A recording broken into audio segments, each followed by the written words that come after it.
Welcome to Fintech Daydreaming, the podcast that dives into the world of banking technologies and the ever-changing landscape of fintech companies. We bring you real-life examples from global and local thought leaders, as well as experts working within the financial industry, and seek out the best stories from the front lines of financial services innovation, where dreams of industry pioneers meet reality. Hosted by Paul Krogdahl and Ville Sontu. This is Fintech Daydreaming. Hello and welcome to another episode of Nordic Fintech Highlights here at the Fintech Daydreaming podcast. My name is Ville Sontu. I will be your host for this episode, but of course I'm joined as always with my good partner in crime, Paul Krogdahl. So Paul, how is your life on this beautiful early summer here in Finland? My life is good and happy, and as it always is, Ville. Although at the moment, I have to admit that I'm being transcended back in history to my very early computer days of building computers. My son has decided to upgrade himself from his old portable computer to a gaming computer, and he's building it himself. And it's not like it used to be. This is very new, very modern, and I'm finding myself a little bit confused and lost. So Google has become my friend over the last couple of hours. But apart from that, I'm reliving my techie days. Real heavy techie stuff here going on, CPUs and everything else. Yes. Yeah, I guess we're both of the generation where we really did build our PCs for a while there in the beginning, before everything became completely assembled out of the factory.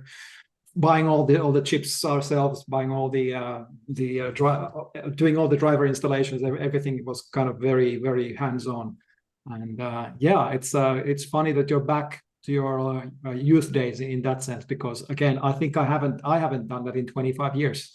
I think the only thing that I'm grateful for is if you remember back to those days, we had 28 floppy disks, which was Windows, and you had to sit there and put one disk in after the other to install Windows. At least we don't have to do that anymore. There's not even a CD-ROM drive on this new equipment set up here, but it's new, it's interesting, and I'm scratching my head. Let's just not talk about core banking replacements at this moment in time, all right? Yeah, I'm sure we're able to find a lot of parallels into the renewal of banking stacks comparing to how to build a PC from different components. But we digress, as we always do. It's faster than usual, by the way, this time around. But let's bring in Janne to the discussion. So Janne, have you been assembling PCs of late?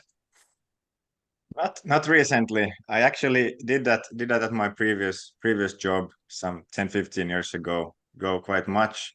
But yeah, now it's mostly laptops, and I can still remember when I got my first ultrabook laptop, the Sony Vaio, the carbon fiber model, which is glued together because it was super light, like 800 grams or so. And when I wanted to replace the battery, the only option was to send it to Belgium, where's one guy who knows how to open it, and it was worth 500 euros. So that was the development we have actually seen in the computer world nowadays.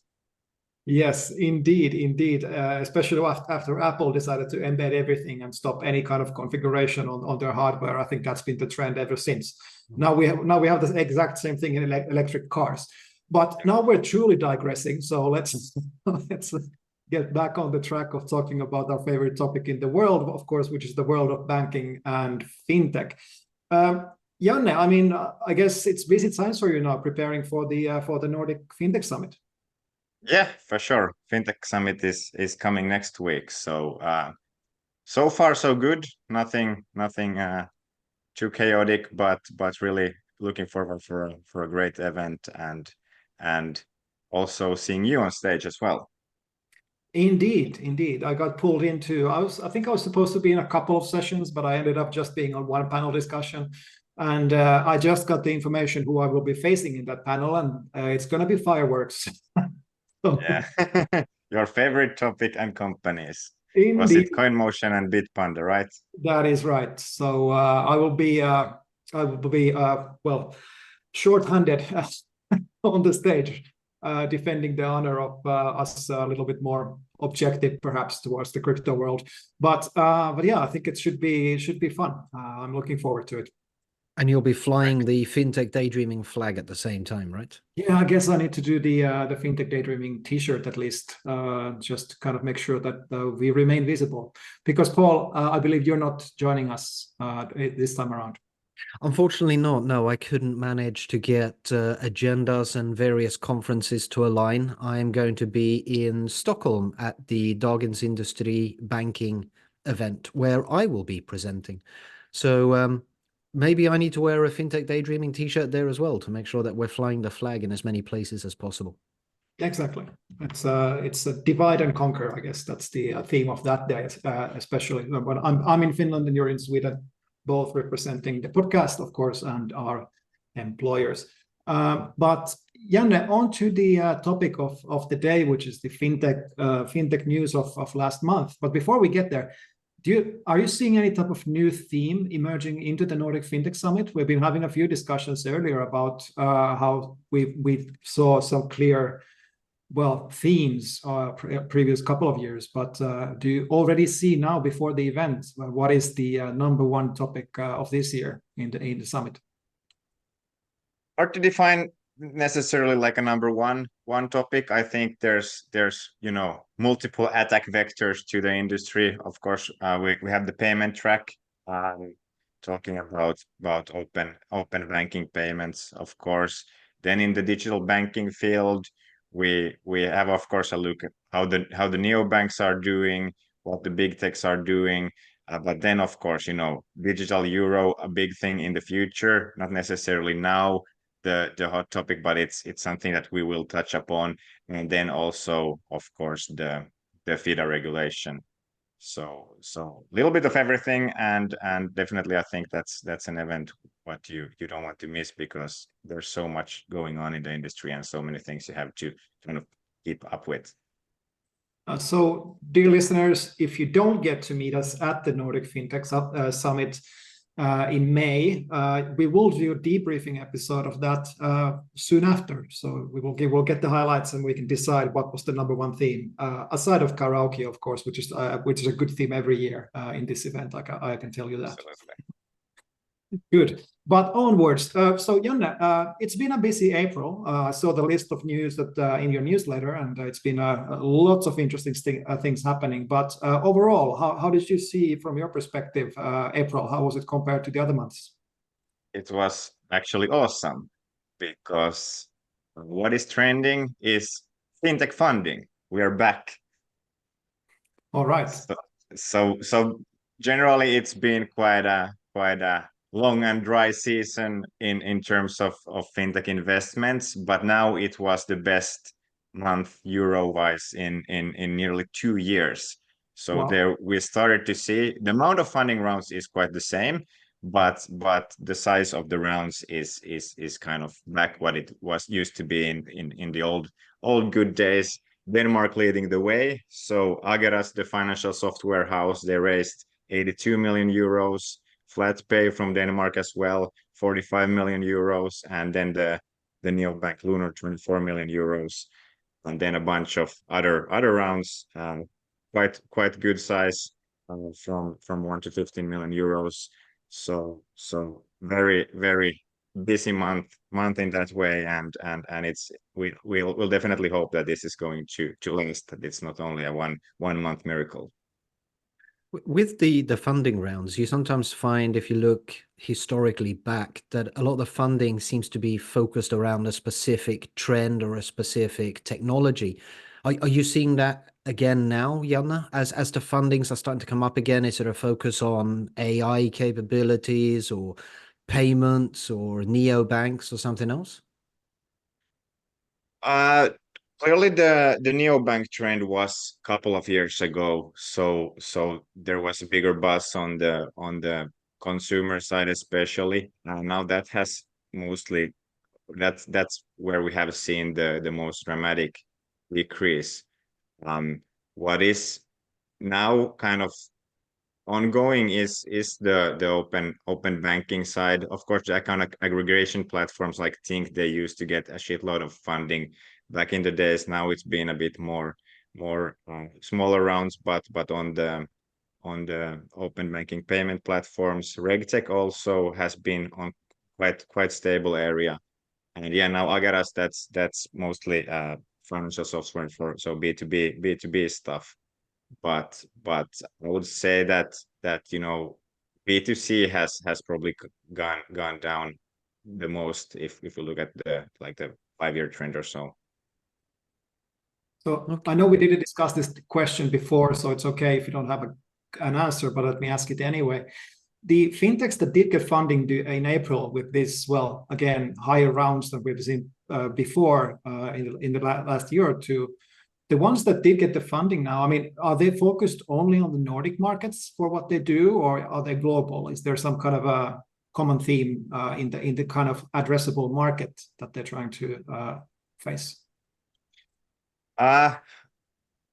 Good question. I would say it's something in between. So nearly none of the companies are very local. That's not trending, but neither do the Nordic companies really try to conquer the world either. Of course, then we have Klarna, who's been actually very active again this month in the US market. But generally, we talk about quite much Nordic market or like at the Europe kind of scenarios. Yeah. And I guess we've noticed that over the years many times, scaling fintechs and financial services companies, especially if you're not just a pure tech provider, and scaling that globally is extremely complicated and expensive. So let's see whether we're going to get anything more than Klarna in that space coming out of the Nordics sometime soon. Good. So sounds good. I think that's a good start to the episode after all the PC discussions before we had in the beginning, because we're going to go now to the specific news items that we want to talk about in a little bit more detail. But before we do, we of course need to get the mandatory thing out of the way. So Janne, do you have a joke for us this time around? Yeah, sure I do. Go ahead. So. Fintech app walks into a bar. What will the bouncer ask for at the door? KYC? No idea. Paul? No idea. Of course, for an ID, and then a single-use login code.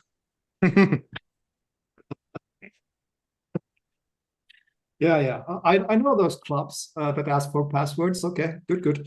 So thank you, Janne. That was fantastic. I almost got it right with the KYC, but close doesn't count this time. Yeah. Good. So good stuff. On with the bad joke out of the way, and we can get on to the topic of the day, which is we're looking into a little bit more detail into the news items of the April newsletter. Paul, what did you pick this time?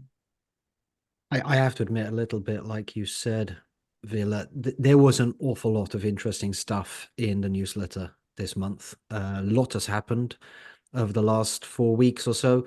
The one that caught my eye, a little bit personal at a certain level, was the collaboration or partnership that's been announced between Aura Cloud and ResultElf. I love the name for that company, ResultElf, right? ResultElf. Finnish company. ResultElf is an AI-based company focusing on credit decisioning and what they're calling customer lifetime value optimization. So very much around, how to drive AI capabilities to not only do credit decisioning, but also that sort of customer journey capabilities. Aura Cloud is another interesting one based out of Sweden. They're a cloud-native core banking provider, and we've seen a sort of wave of these core banking providers, the sort of new, trendy, cloud-native ones. Toom is another one that's sort of growing out of the Nordics here. We've all know about Thought Machine and Mambu and everything else. Aura Cloud is a little bit unique in the way that they've done their architecture. They're very modular based, fairly flexible, quite an interesting way that they've built it together. And they keep expanding their capabilities with partners in the ecosystem, very much around my favorite topic of ecosystem enabled banking here. So I'd be interested to see how this progresses. There is potential here for growth for both of them. And one of the things that I actually really would like to see coming out of the back of this is visible growth, both for ResultElf and Aura Cloud, because they've got some good offerings, they've got some real interesting stuff, but they don't seem to have that high visibility yet. So hoping that maybe through this we can help them a little bit in that growth channel. So, Paul, I read the news article that you picked, and what stood out to me, actually, what didn't stand out to me was actually the fact that they didn't specify what is it really that they're doing. They said it's about credit decisioning, it's about using AI on the data and trying to find ways to do things, but I really didn't see a use case that would make sense. I know it's quite common for press releases like this to be fairly vague in what they actually want to achieve. But did you say something between the lines that we isn't cloud and AI enough? yeah.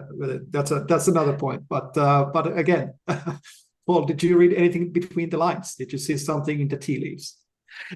What I took out of it was very much around the growth of lending and the growth of credit decisioning and risk decisioning around lending capabilities.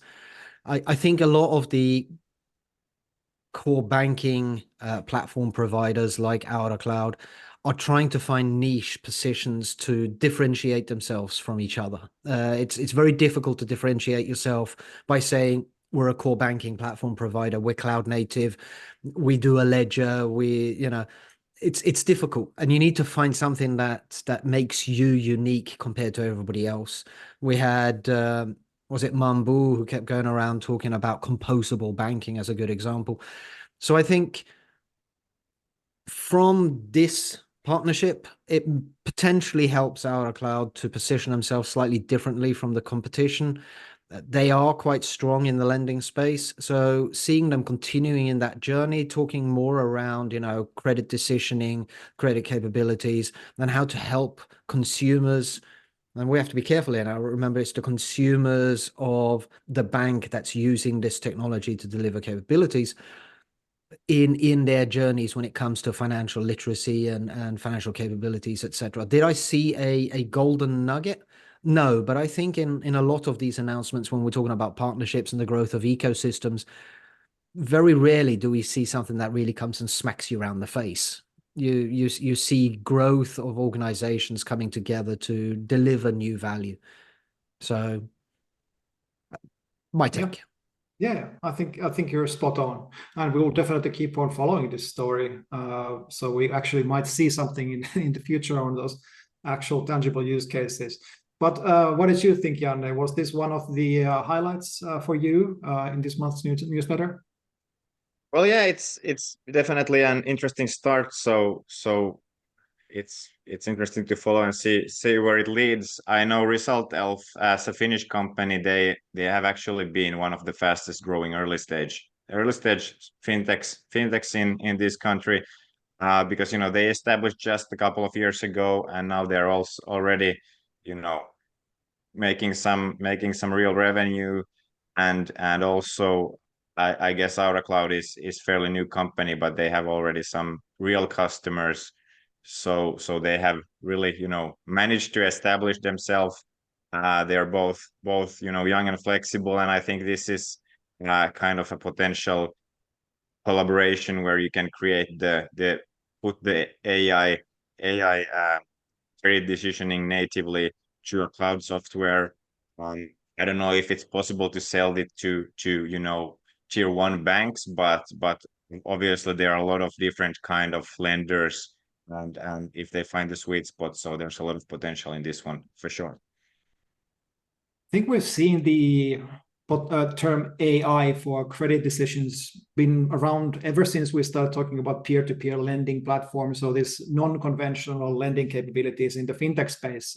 We all remember when we had this all companies coming in and saying that they have very smart technology to reach customer segments that were not getting loans before. So this so-called subprime segment, they call it in the US specifically, but even outside the US, the people that with current credit processes don't get high enough score to get a good loan dispersed. So a lot of these companies are technical companies already 5-6 years ago and even more were coming and saying that, well, we have this smart technology and we were able to find the gold nuggets in this very complicated segment, but that is not addressable before.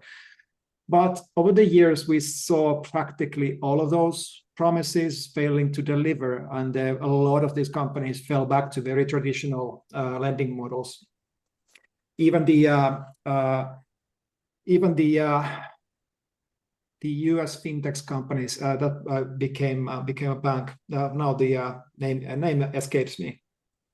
But anyway, the West Coast Bank that started by lending to Stanford students, basically. And that's the oh my God, I should know the name of this company. But anyway, they started off with this tech-based approach, and now they have moved into very much more traditional ways of lending. And I think if somebody's able to crack this code of this promise of AI being better at credit decisioning, I think that's very interesting. But so far we haven't really seen any of this come to light.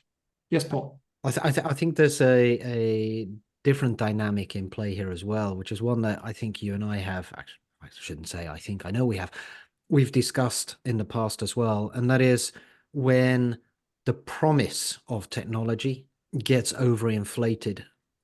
Right? And AI is currently, particularly generative AI, is currently in that phase where it's becoming overinflated. Everybody thinks it's going to change the world.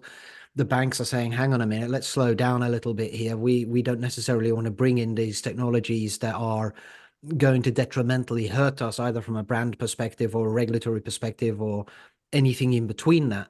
So when you start getting companies that come along that manage to actually deliver capabilities without overinflating it and have true value in it, I get very excited and interested in that. So ResultElf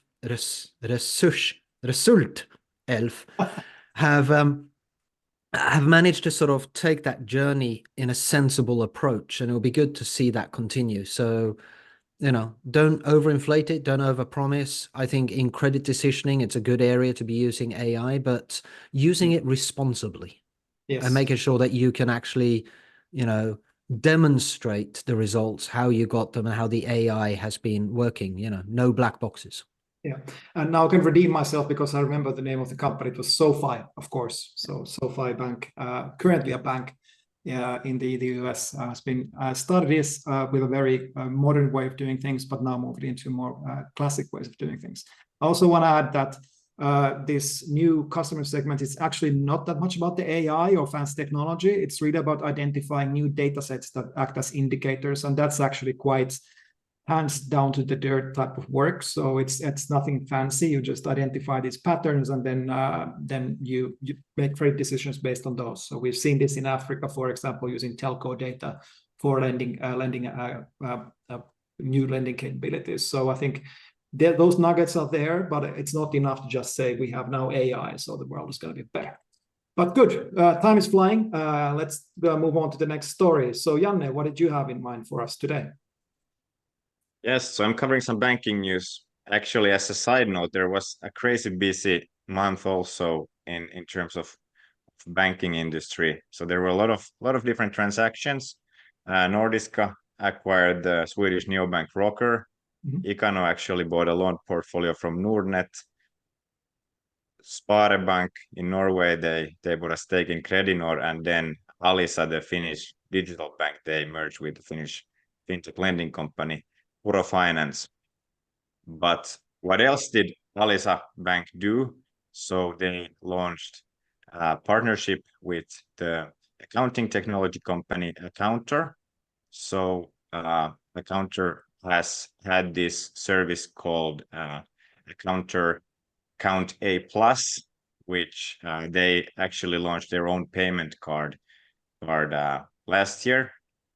So you don't get for basically business customers to have their own payment card, which is directly integrated to their accounting software, where you give the data and the expenses and everything managed.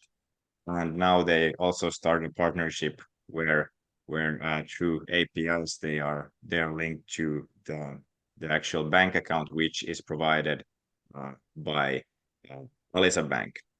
So generally, when we have been talking about open banking, it's been recently quite much about the basic account data and account-to-account payments. But what already the big buzz was around about many years ago was that what if someone else builds the front-end layer, and then we have a bank in the back, banking as a service. And Alisa Bank has been really highlighting that this is their strategy. So they did a similar partnership with Talenom already last year. Now they launched this with Accountor, a major company in Finland, and they were just saying that they want to bring the financial services where the customer is. So this is another milestone in their banking as a strategy.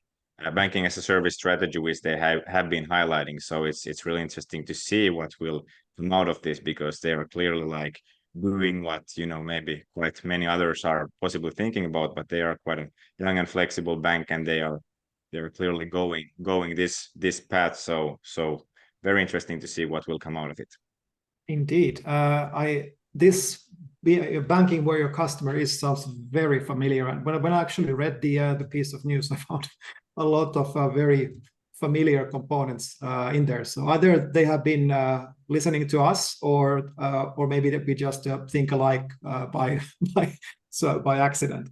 But Paul, so what did you think about this?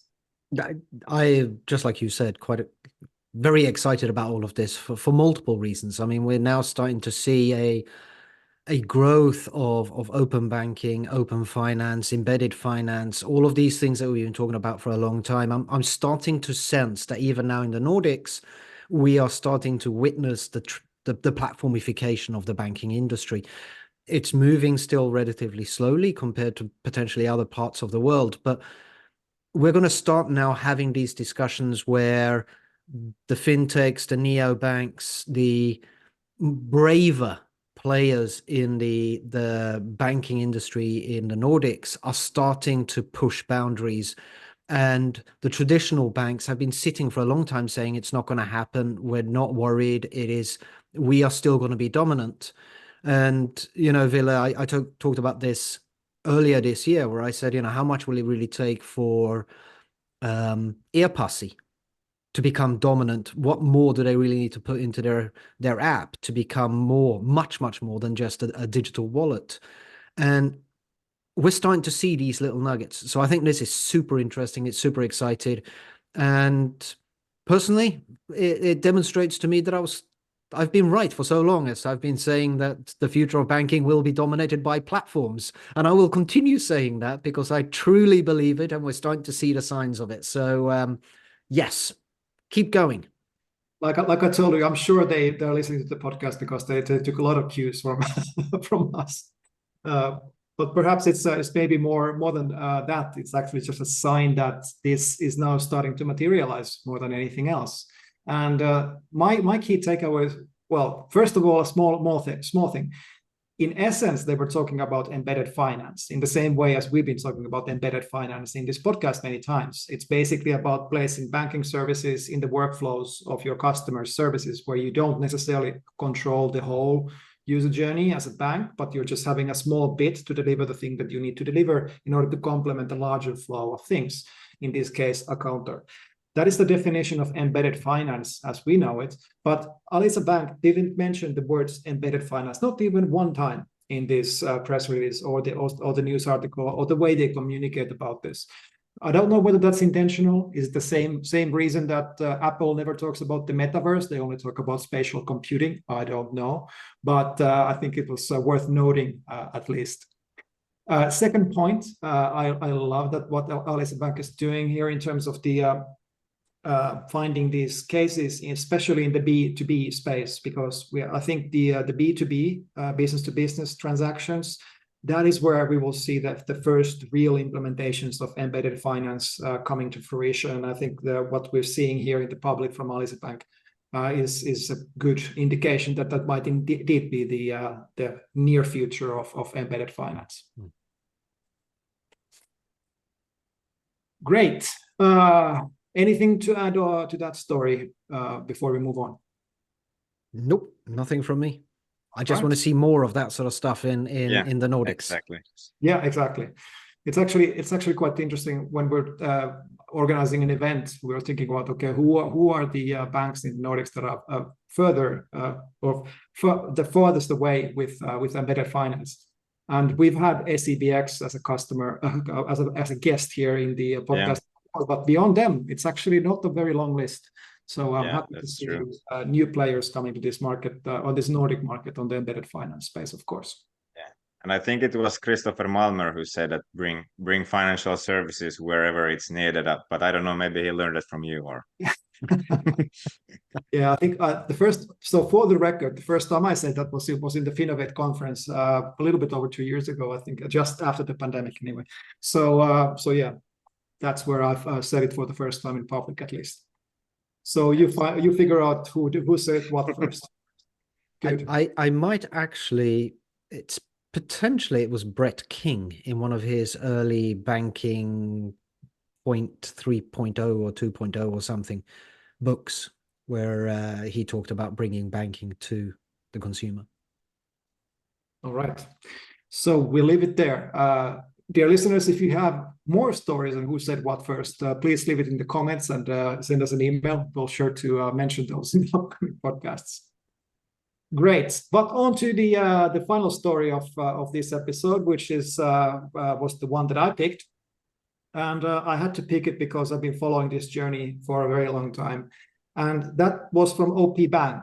OP Bank being the largest retail bank in Finland. They only operate in Finland, and they are a cooperative bank as well. So it's quite a unique combination of flavors into the OP Bank.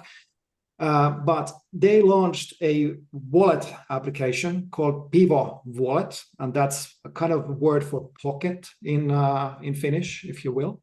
And the Pivo Wallet was launched with a very lot of fanfare in the beginning, and they had a strategy to move on to be almost like a Swiss Army knife for their customers in terms of what you can do in the payment space, especially.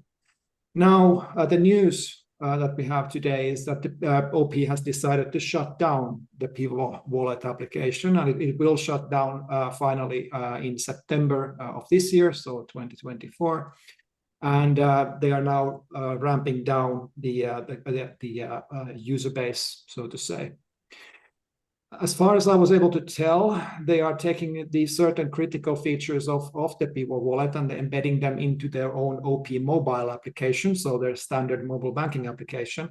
And they will continue to focus on the third-party wallets, so as we call them, XPay wallets. So they continue to support Apple Pay, Google Pay, and other types of third-party wallets, in addition to continuing to support the Siirto person-to-person payment platform that they're part of here in Finland. Now, my initial thoughts about this was, well, first of all, if you read the press release from OP, they said that one of the reasons why they felt the need to shut down Pivo was that they found it very difficult to compete against global wallets as a local wallet, especially because OP Bank is only present in one country, and that's Finland. Building a wallet application only for the Finnish market really doesn't give you the benefit of scale that many of the other players see. Even in the Nordics, they have tough competition in the wallet space, but especially trying to differentiate against the Apples and Googles of the world is very difficult for a bank operating in a single country. The move where they are taking the key functionalities of the Pivo Wallet and moving them onto OP mobile banking application is something that was also done by another bank here in the Nordics. because Nordea, as we know, also my current employer for transparency purposes here, Nordea also shut down their own specific Nordea wallet application and took the functionalities of the Nordea wallet and moved them into the Nordea mobile banking application. So this seems to be a bit of a trend for Nordic banks at the moment. But what do you think, Paul? I mean, do you kind of see this as the eventual destiny of all bank-driven wallets in the future, or how does it go? I think there's a number of things to unpack in all of this, right? First of all is, I think the wallet space is getting saturated. There is a lot of wallets, and I don't think we all need so many wallets. I think I've made a joke out of this in the past. How many apps do I need to pay for my parking in Helsinki? Ideally, only just one. I don't need 5 to select from. And I think it's the same with wallets. There is a dominant wallet in the Nordics. It's mobile pay, and it keeps growing. So I can understand why others want to try and get a slice of that cake. But once you've got dominance, it's very difficult to push the dominant platform off, unless you're doing something very specific like AirPassi, for instance, right? It's not trying to be a generic digital wallet for the masses. So I can understand. If I was au pair, I would do the same. The other element of this to unpack is this whole notion of, well, let's take what's best out of that wallet and bring it into our digital banking app and make it available. Like you said, Sirto is already there in the au pair app. Now, I have a bank account with au pair. I do most of my daily banking through au pair. Do I use Sirto? No, because it's too many clicks. If I think about the fact that I just want to do a simple peer-to-peer payment, it's actually easy to use mobile pay. Mobile pay is I press the one button, I get into mobile pay, and I say I want to pay Ville. If I want to do it with Sirto, I need to first log in to my au pair mobile app. Then I have to press the button that says I have to pay. Then I have to press the button that says I want to pay with Sirto.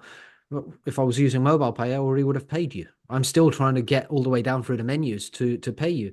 So integrating that payment capability, unless there's an awful lot else of value around it with inside of a normal, banking app, is counterintuitive from my perspective. So, to the big banks, unless you're doing something fantastically different and special, there's no point really, because at the end of the day, it's about usability, and the users are lazy. We're all lazy. We're always going to use the option of less friction.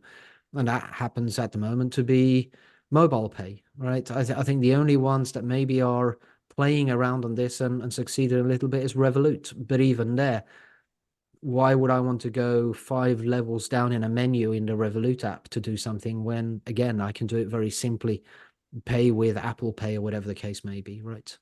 That was a lot of unpacking, but that's my view. So I think it made common sense for au pair to do what au pair did, the same as Nordea did it in the past, right? And there's also discussions around Sirto and what's going to happen with Sirto. Again, let the dominant player be the dominant player in this case.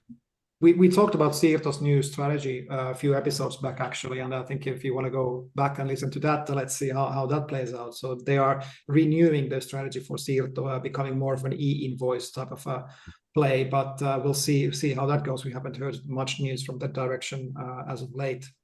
One thing that OP said, and just to kind of summarize, is that yes, it looks like they are deconstructing the People wallet and taking the pieces that make sense and they saw usage for. That would be the Sirto part, maybe some of the other payment parts that they have, and the support that they already have for Apple Pay and Google Pay, for example, in their banking application, combining that into capabilities in their single universal application is a decision that they have taken. I tend to agree with you, Paul, that embedding everything into a single application, whether that is Revolut or any other banking application, complicates actually using it for those purposes. And again, I actually agree with you. The mobile pay is extremely convenient and fast for pure person-to-person payments, at least in Finland at the moment. But Janne, were you a user of Pivo? When did you last use it? I wasn't actually, but gotta say that I wasn't surprised about the news now, because obviously they tried to get on the mobile pay VIPs train earlier, but they were rejected by the authority. So now when they were kind of left by themselves, so it makes sense that, is it worth to maintain this kind of niche thing? Because after all, then we're talking about creating a kind of a standard or gaining the critical mass of users to have kind of a common payment method, and of course it's difficult in this case. Who will be the winner after all? That's, I don't know. Of course, the big US boys would have some potential, but then there's a lot of hurdles in order to get it right, especially in the EU regulation. But I don't know. Do you, Paul, have some good guesses? No, but I was just thinking, based upon what you were just saying. I mean, we've all been saying, let the dominant wallet succeed, and why build something on the side that's going to try and compete with it? There is another dynamic worth considering here, and that is, don't create, vertical towers. Instead, try and find a way of making all the wallets interoperate with each other, and then you don't have the problem anymore. I can use mobile pay, you can use Sirto, someone can use whatever else it is. As long as you can do the peer-to-peer payments from one to the other, then the issue goes away. It's a little bit like, having 50,000 million different chat apps, right? Make them all talk to each other and it solves the problem. It's an interesting combination, and I think what we're going to see in the near future is this wallet competition heating up. Potentially, we might even see some new players coming from abroad entering the Nordic markets, and that's for the simple reason that Apple is now forced to open the NFC stack on the iPhones. We discussed this before. There's a lot of caveats on that, and it's not clear whether the user experience on the NFC payments will be as good with third-party wallets as it is with Apple's native wallet application. Remains to be seen. But I think the fact that now you're able to have both Android and Apple devices open on the NFC part for card emulation should open up new interesting avenues for wallet providers. And I can't help but think that the Pivot's decision to close down was also the recognition of the fact that they might not have a play there, and then deciding that they will rather focus on something else and make sure that they are picking the right places to be for their customers as well in the future, rather than trying to create their own wallet, like we discussed. Interesting times ahead, that is for sure. That was it when it comes to the headlines that we picked. We also covered a lot of ground about the financing situation, what happened in April overall, and it's looking to be a very active spring, as we can see. We're really looking forward to the Nordic Fintech Summit, of course, but other than that, Paul, any final thoughts before we check out? No, I don't think so. Like we said, very interesting news articles and developments in the fintech space here in the Nordics last month, and looking forward to continued growth in all areas. All right, and Janne, how about you? Getting ready for the final touches of the summit, I guess. Yeah, absolutely. Really looking forward, and hope to also see all the listeners there. So it will be interesting couple of days. Come say hi to Janne and myself, and we will send hello to Paul, who is not going to be there, unfortunately. But really looking forward to seeing as many of you as possible as well in the Nordic Fintech Summit in the middle of May.